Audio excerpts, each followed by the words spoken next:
The first presidential debate in Colorado on Wednesday night sparked a new round of opinions about the election, including one from our contributor, Ben Stein.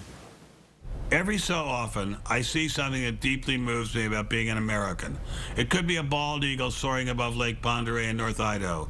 It could be a crowd at a baseball game. All different races and faces all having a happy time. The first presidential debate this year was one of those great moments. In a campaign that's been alternately boring and nasty, this was a night of civility, information, and genuine learning about the man who might be our president. In President Obama, whom I have often criticized, I saw a man of dignity, deference, and politeness, extremely well-informed and quick with a quip that expressed his point of view. I admired his demand for more detail and his noting the contradictions in Governor Romney's different plans over the years. He's been asked over 100 times how you would close those deductions and loopholes, and he hasn't been able to identify them. In Governor Romney, as to his chance to win, I've been skeptical. I saw a man who still lacks specifics, but who is facile with concepts and numbers, extremely adroit at mixing practicality and ideology.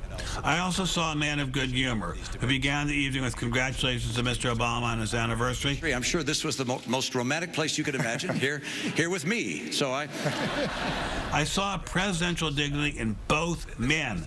Now, both are men of power and material comfort. Yet I saw what seemed to me to be a genuine concern for the less well-off among us. I saw two men who seemed to me to want the job to help people in need and to defend the nation. I, of course, disagree with Senator Kennedy. I've been following presidential debates since my late pal Richard Nixon debated JFK 52 years ago.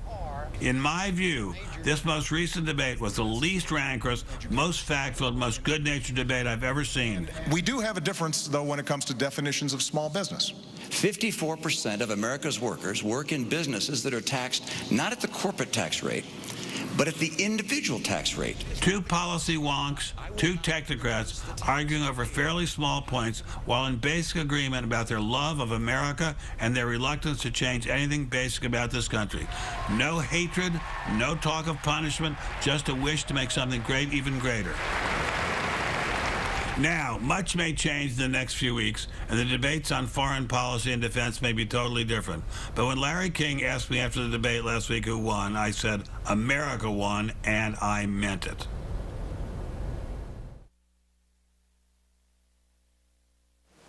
Opinion from Ben Stein.